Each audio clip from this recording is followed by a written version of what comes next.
Nasaksihan po ng GMA Integrated News Team ang missile warning sa Israel. Ang latest sa Tel Aviv, Israel sa unang balita live, JP Soriano. JP? Ivan, 1:25 na ng madaling araw dito sa Israel at kanina pasado alas 10 ng gabi, oras sa Israel at pasado alas 10 ng madaling araw naman sa Pilipinas, biglang sunod-sunod po na tumunog ang missile alert warning system sa Tel Aviv. Dahil nasa biyahe kami, iba ng aking team at ang ating team sa GMA Integrated News kasama ang opisyal mula sa Philippine Embassy sa Tel Aviv, kinailangan po natin itabi ang sasakyan sa gitna ng highway, bumaba na sasakyan, gumilid, dumaba o lumuhod at pagtakip sa ulo.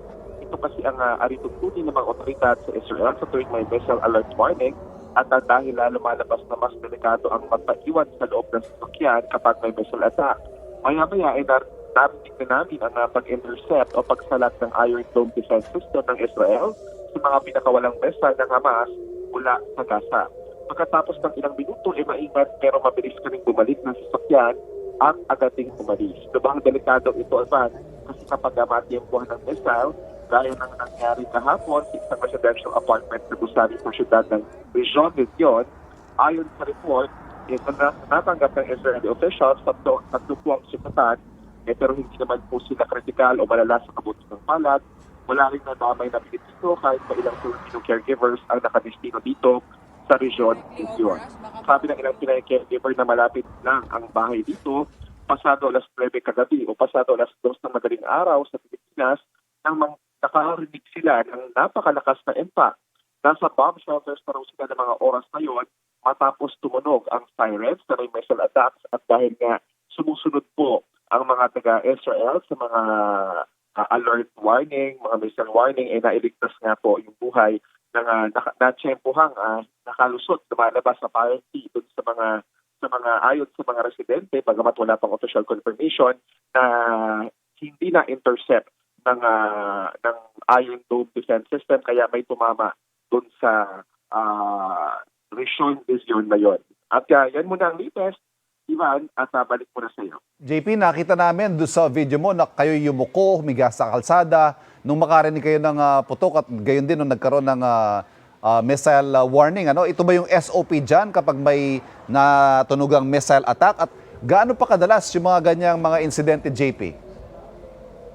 Oo, Ivan, ito ang SOP dito. In fact, pagdating pa lang natin sa Israel, tayo ay brief na o tayo ay ipinaliwanag na sa atin ng Philippine Embassy sa Israel kung ano mga tamang gawin, alituntunin na kinatutupad ng Israel authorities sa kanilang bansa. Yun talaga ang kailangan, yun talaga dahil nasa open area ka at wala ka naman na paraan para tumakbo sa isang bunker o yung tinatawag na bomb shelter, kailangan takpan ng ulo. Itong missile alert system na ito yung ikalawang beses sa nakalipas na 7 o 8 oras. Kanina yung doon sa Rishon Lezion, doon tayo nakarinig din mga isa pang alert warning, rocket missile warning.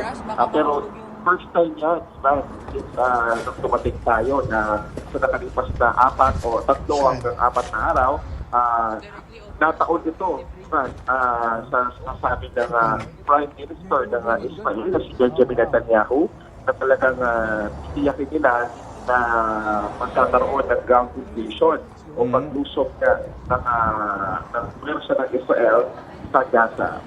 Right? JP, patuloy kayong mag-ingat dyan ni Kim at maraming salamat sa ulat mo. Salamat, Ivan. Nakausap po natin live si JP Soriano. Mga kapuso, para laging una sa mga balita, bisitahin at mag-subscribe sa GMA Integrated News sa YouTube.